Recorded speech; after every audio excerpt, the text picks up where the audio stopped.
Esta vez, Verónica no decide morir. Primera parte. Preámbulo.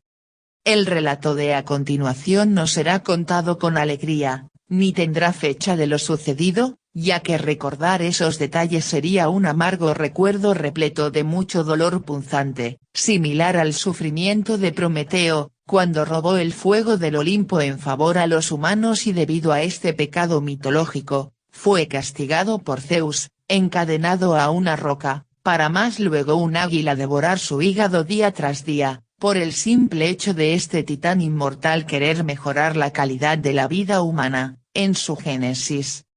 Algo que lastimosamente quiero resaltar a manera de advertencia psicológica emocional, es que, los acontecimientos acaecidos a continuación, quedarán tatuados, como una mancha indeleble, no solo en sus neuronas, querida amiga o amigo lector.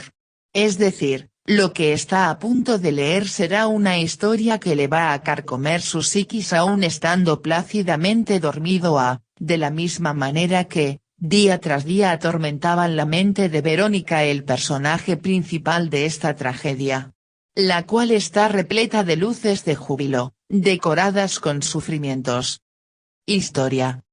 Recuerdo que era una mañana común y corriente, con la rutina como desayuno mañanero, cuando el encargado de la tienda de electrodomésticos donde Verónica trabajaba, tocó la puerta de la oficina de dicha empleada. Verónica retiró la vista de la computadora para así poder observar quién había tocado. Al percatarse que era su jefe, respondió de inmediato, moviendo la cabeza con un gesto de aprobación de pasar. De inmediato su jefe entró muy calmadamente, con unos obsequios en las manos. Ya estando dentro de la oficina, saludó de forma agradable y de inmediato dijo a su secretaria: «Verónica, he decidido darte el día libre, has trabajado mucho todo este mes y, por ende, te lo mereces».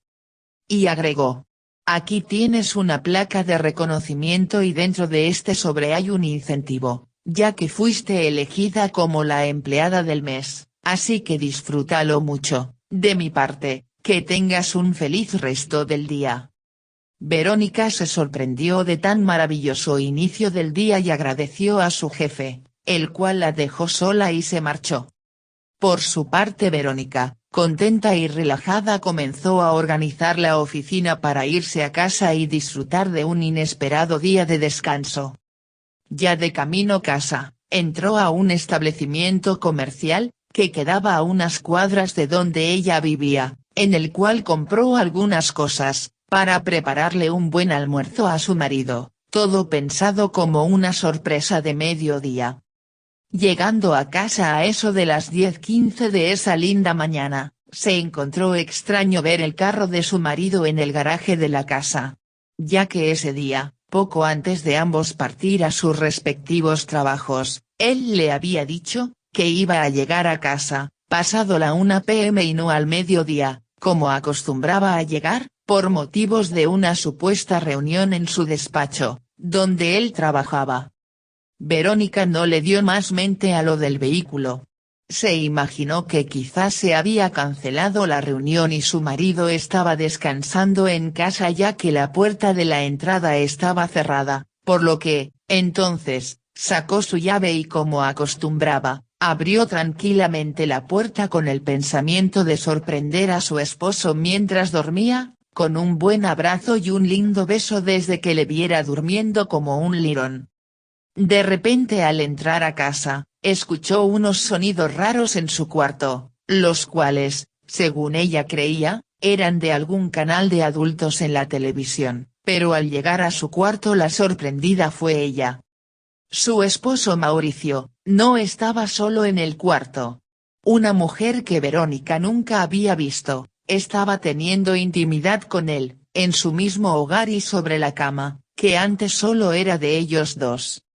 Al visualizar ese imprevisto y desgarrador suceso, a Verónica no solo se le cayeron las bolsas de la compra y demás objetos que tenía en sus manos, sino también su vida y su alma. En ese instante, su mundo se derrumbó, su mente se nubló y todos sus sueños fueron rotos. Para ella en ese preciso momento, Las maripositas que antes sentía en su estómago, se habían convertido en molestosos gusanos. Lo que, para ella, antes era un universo de estrellas, con un cielo azul, en el cual brillaban la luna y el sol, con un lindo arco iris en el horizonte, se había manchado con nubes grises de traición, en aquella tenebrosa e infausta escena de terror. Su única reacción fue taparse la boca con sus manos, mientras en su mirada se reflejaba la real imagen del suplicio humano. Al ser sorprendido en el acto, Mauricio fue donde Verónica, muy deprisa intentando decirle que lo que ella había visto, era una ilusión, que nada era cierto. Mientras aquella mujer, la cual él había llevado a casa, sin mediar palabras, se vestía rápidamente y salía huyendo del cuarto, similar a una estrella fugaz, buscando la salida más próxima, de ese bochornoso e inesperado escenario. Por su parte, Verónica, no dijo nada. Pero de inmediato en su rostro, apareció el lenguaje mudo de su pena, la callada voz de su tristeza, la visible muestra de que amaba. Esas cálidas lágrimas, emanaban de sus tristes ojos, como las aguas del río Nilo en los meses de verano. La expresión mojada de su pena, como significado de cuando un amor duele. Ella además sentía un dolor en su corazón, que no le permitía respirar bien. Las únicas palabras que salieron de sus labios fueron: «Vete ahora mismo y no vuelvas nunca».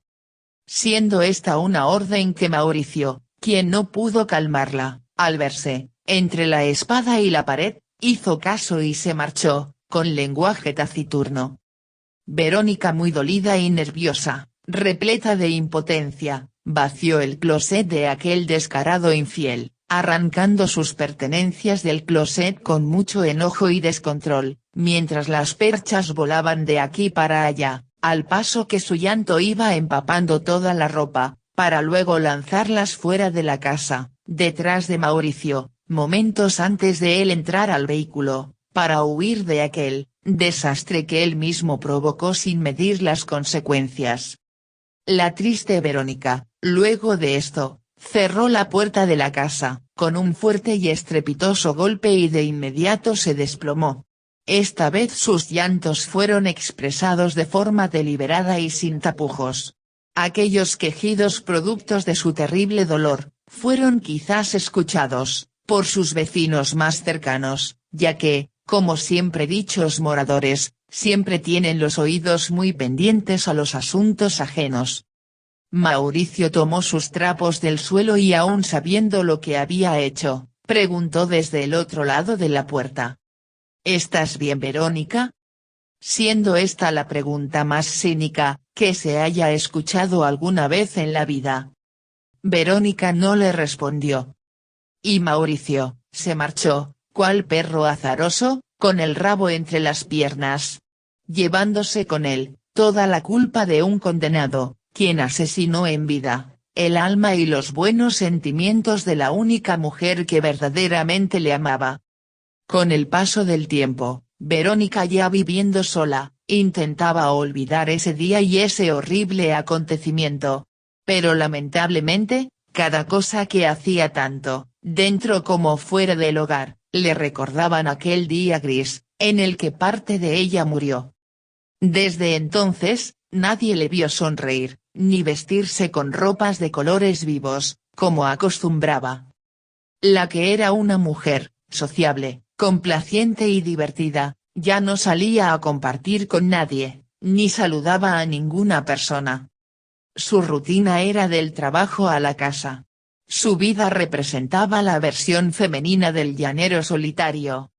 Estando en casa, la mayor parte del tiempo Verónica se la pasaba, dentro del baño, llorando sin consuelo, metida en el jacuzzi, con una copa de vino en la mano derecha y en la izquierda una foto de su boda, donde estaban ella y aquel rompecorazones de Mauricio.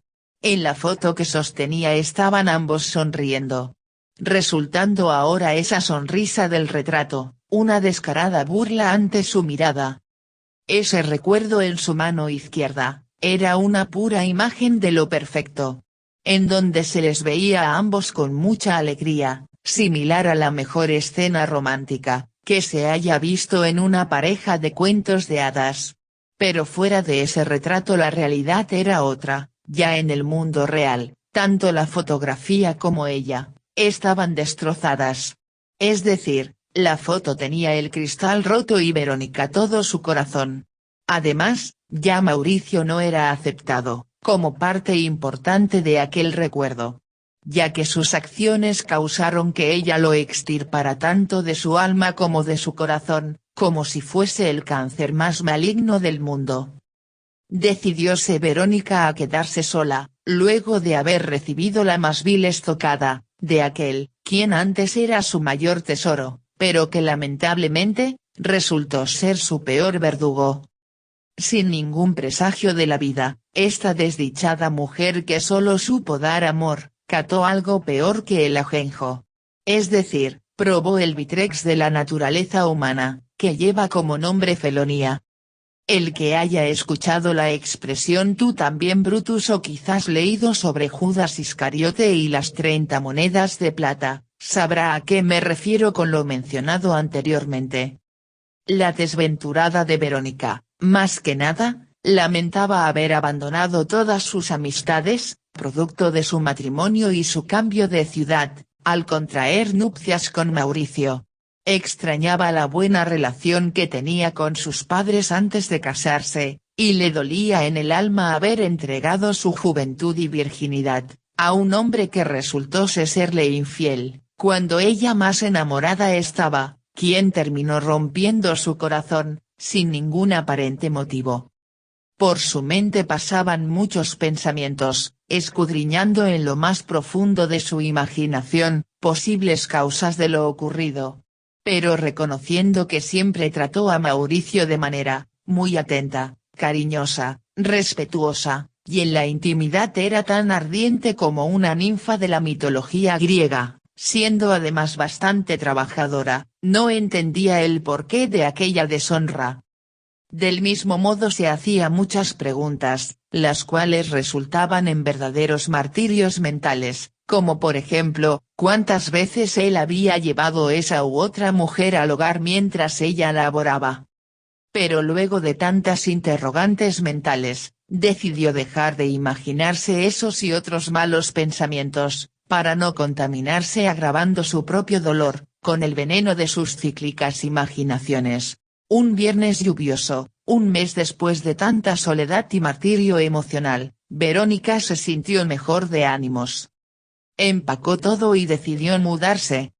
Ella vivía en una casa muy distinguida, en la localidad de South Austin, en la ciudad de Chicago, Estados Unidos. Ahora tenía como destino irse a vivir a un lugar más cálido y lejos de aquella casa que solo le recordaba, al causante de su desgracia.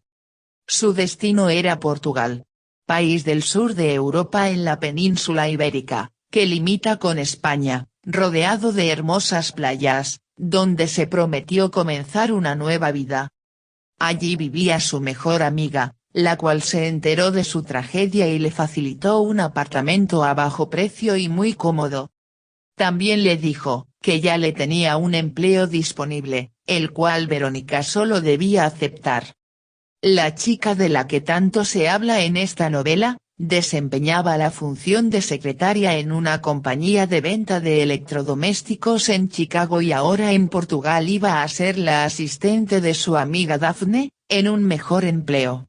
Es decir, la amiga de Verónica era la administradora de una de las joyerías más distinguidas de Portugal. Un día no planificado, y sin mucho que empacar, Verónica partió a Portugal sin despedirse de nadie. Viajando hacia su nuevo destino, buscando nuevos aires de vida, su alma sentía, como que se liberaba de aquel pesado y salubre, recuerdo indeleble. Durante todo el vuelo a Portugal, se la pasó mirando por la ventana del avión, como queriendo ver, lo que le deparaba el futuro, a través de la ventana, en aquel horizonte infinito. A continuación, sucedieron cosas muy conmovedoras. El encuentro entre Verónica y su amiga Daphne fue muy agradable, mezclado con ciertas emociones melancólicas. Al verse de lejos en el aeropuerto ambas sonrieron, pero mientras se iban acercando, comenzaron a sollozar. Terminando el encuentro, con un abrazo sumamente conmovedor, lleno de arrepentimiento, parecido al reencuentro del padre y su hijo descarriado, que relata la Biblia, en la parábola del hijo pródigo, en el libro de Lucas, capítulo 15 verso 20. Daphne lloraba por la alegría que sentía al ver a su mejor amiga después de muchos años y Verónica por el mismo motivo, más el dolor que traía, incluida la culpa interior, por haberse olvidado de aquella buena amiga, cuando estuvo casada. El tiempo pasó.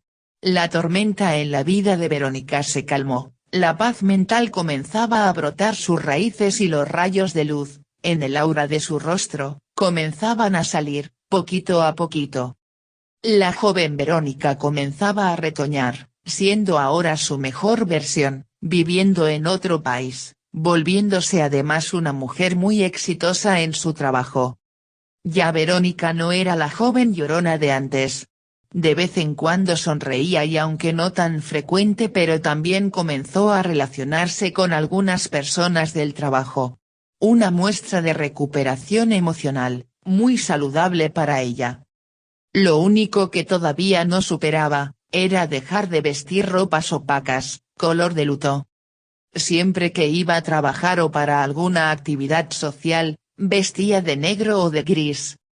Para ella era difícil hacer ese cambio radical, teniendo en su mente esos recuerdos que marcaron su vida. Aparte de su día a día de reuniones sociales, trabajo y hogar, había algo que a Verónica realmente le gustaba y disfrutaba hacer, lo cual más luego, se convirtió en su rutina de fin de semana. Y era ir a caminar en las tardes a la playa Distrito de Faro, un lugar que la hacía sentir, como Alicia en el País de las Maravillas. Se sentía tan libre allí, y aunque incompleta aún, su mente se relajaba bastante, cada vez que caminaba y jugueteaba con su mascota, una perrita llamada Alegría a orillas de las olas. Ir a la playa, cada tarde, los fines semana era la receta para los malestares que aún afloraban la psiquis de Verónica. Disfrutar de la playa Distrito de Faro se convirtió en su hábito de vida. Allí se sentía renovada, la brisa fresca, el azul del mar y todo el entorno le daban a Verónica la sensación de que, había una luz al final del túnel, durante su paseo por este mundo, y que a pesar de todos los males inevitables que sobrevienen, la vida es bella. Un día de esos que nunca se olvidan, decidió ir a caminar como siempre con su mascota, una perrita de color blanco, a la que le puso como nombre Alegría. Para poder así, cada vez que le viera o le llamara, mejorar su actitud hacia la vida, permitiendo entonces que llegue a su mente, la idea del estado emocional, que debía tener. Al parecer ese día había sido el elegido por Dios para que su historia de vida, tomara un giro hacia un mejor camino. Y es que un hombre muy elegante y atlético, andaba también paseando su perro. El mismo perro que, se puso como loco al ver la perrita de Verónica. Al parecer este perro andaba cachondo y fue tras la perrita Alegría, haciendo que Paulo, quien así se llamaba, diera con llegar hasta donde estaba Verónica, corriendo desesperado en busca de su perro. Al llegar justo enfrente de Verónica, se encargó de tranquilizar a su perro y de inmediato se disculpó por la acción del mismo. Respirando algo agitado, falta de aire, por haber corrido tras su mascota. Amablemente solo pudo decir: «Disculpe, señorita. Ha sido mi perro el culpable de que yo llegara hasta acá a interrumpir su paseo». Y tomando un poco de aire agregó: «Aunque a sinceridad, mirándola bien de cerca y con todo el respeto que usted se merece. Quizás le he mentido al decirle lo anterior. Ya que según lo que mis ojos ven, creo que hasta sin mi querido perro haberme causado este inesperado encuentro. Creo que, al cruzar por su lado, yo me la hubiese ingeniado, para buscar la mejor excusa de acercarme, y saludarle. Y de nuevo disculpe señorita, pero me siento tan atraído por usted, así como Narciso por su reflejo. Todo gracias a la hermosa figura y belleza que usted posee. Verónica sintió algo muy extraño en su interior. Para sus oídos eran las palabras de un atrevido de esos que andan por ahí adulando mujeres por cómo lucen según su exterior. Pero para su autoestima era algo así, como palabras medicinales a sus dolencias. Se sonrojó un poco y le dijo al caballero, que tenía aproximadamente unos 25 años. Gracias por el halago, querido desconocido. Entonces discretamente tomó su mascota Alegría del suelo y continuó su camino serenamente, pero con la imagen de ese hombre en su mente. Vale decir que en los deseos del momento en el corazón de Verónica afloraban las ansias de continuar ese paseo con ese hombre, que Dios puso en su camino. Pero su orgullo de mujer, incluida la situación tan imprevista de aquel encuentro, no eran las adecuadas. Paulo no sabía qué hacer. Solo se quedó perplejo, mirando cómo la brisa de la costa movía el pelo de esa hermosa mujer, que acababa de conocer. Sus ojos no pestañaban observando aquellas bellas siluetas en el cuerpo de Verónica. Ya que verdaderamente, era una chica muy atractiva de pies a cabeza. Tengo que decir, que verdaderamente, Verónica le atraía bastante a Paulo. O sea, ella le cautivaba tanto, así como según los científicos, la fuerza de la gravedad atrae los cuerpos hacia su centro. El deseo de conquistarla era similar a la obsesión que tenía la ardilla Scrat, en la película La Era de Hielo, de poseer la bellota.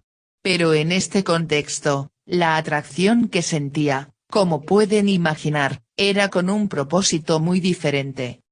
Toda esta sensación pasaba por la mente y el sistema nervioso de Paulo, mientras Verónica lentamente se alejaba, en aquel lindo atardecer a orillas de la playa. A la cabeza de Paulo vino una frase muy popular, que promovía un famoso luchador de su infancia llamado John Cena, quien siempre vestía un suéter que decía, "Never give up", traducida al español, "Nunca te rindas", la cual lo motivó bastante y de inmediato emprendió su camino hacia donde estaba Verónica, tratando de aprovechar la ocasión o más bien intentar conquistar aquel hermoso ángel que la vida le puso enfrente. Como un bebé que aflora en este mundo y yendo tras el seno de su progenitora, intenta dar su primer sorbo de leche, terminado así su lloriqueo, alcanzando la mayor satisfacción terrenal, que los humanos llamamos éxito. Acercóse a Verónica y pidiendo disculpas por tercera vez, en esta ocasión le dijo: ¿Me permites caminar contigo? Y agregó: sé que para ti soy un desconocido, pero quiero dejar de serlo. Al escuchar esta forma tan educada, y a la vez tan valiente, a manera de súplica, para entablar una plática vespertina, con una desconocida, Verónica terminó sintiendo una extraña sensación por dentro, algo así como un escalofrío repentino. Es decir, al ella notar como este hombre, el cual, de solo verle, revivía en ella aquellas difuntas mariposas de su vientre, así como Pepe Le Pew se enamoraba, Paulo caía en sus redes invisibles, sin ella hacer el más mínimo gesto de poseerlo. Era algo que sumamente le sorprendía y a la vez alimentaba más, la curiosidad de concederle acompañarla, en aquel paseo, bajo la luz del crepúsculo. Con palabras pasivas y suaves dijo a su flechado perseguidor: está bien, acepto tus disculpas, ven y camina conmigo. Para Paulo esta fue la mejor de las respuestas, que en toda su vida había escuchado. Vale decir que, ni siquiera la libertad dada a un carcelero, luego de años de prisión, sería tan placentero, como lo que sintió Paulo al recibir la aprobación de caminar junto a esta chica, que hacía palpitar su corazón de forma especial, en este modesto paseo que resultó, en un encuentro, de amor a primera vista. Agotados de tanto caminar e ir mirándose disimuladamente y sin ninguno decir una palabra. Llegaron a un bonito lugar, bastante tranquilo y algo retirado de los demás individuos que habitaban esa costa. Se sentaron en la arena y mirándose al rostro, en aquella maravillosa puesta del sol, decidieron que era el momento de conversar. Ambos procedieron presentarse, siendo Paulo el primero. Logrando así de este modo, cada uno conocer del otro, lo más elemental que ocurre en un primer encuentro, o sea todo lo básico y superficial. Paulo hablaba como perico, mientras que Verónica escuchaba discretamente y hablaba poco. Haciendo uso de una enseñanza que su abuela le transmitió durante su infancia. La abuela de Verónica una vez le dijo: "Recuerda, querida nieta, que tenemos dos oídos y una boca, y eso significa, que siempre debemos oír más de lo que debemos hablar". Aunque a Paulo se le notaba lo interesado que estaba por saber más y más sobre Verónica, ella solo respondía lo necesario y sonreía a medias, y no lo hacía por hipocresía, sino porque sabía que estaba en proceso de recuperación sentimental. Entiendan, esta era la primera vez que ella conversaba con un hombre abiertamente a medias desde que sucedió su eclipse matrimonial. No faltaron los interrogatorios, así como siempre ocurre cuando dos personas que se sienten atraídos mutuamente, acostumbran efectuar en su primer encuentro. Verónica respondía todo con humildad, manteniendo extremo cuidado, para no dar el más mínimo detalle sobre su amargo pasado en Chicago, pero fue sumamente sincera, con todos los demás detalles, a las cosas que le fueron preguntadas. Paulo también respondió todo lo que le preguntaron, como si quisiera ser un libro abierto para Verónica en ese conversatorio vespertino. Para Verónica ese corto paseo, incluido todo el rato platicando sentados en la arena, significó el día más lindo de todos los que ella había tenido en la playa Distrito de Faro, ya que esta vez, no estaba sola. Es decir, ahora estaba conociendo una persona que le atraía mucho, aún sin sentirse ella preparada para un romance. Continuará.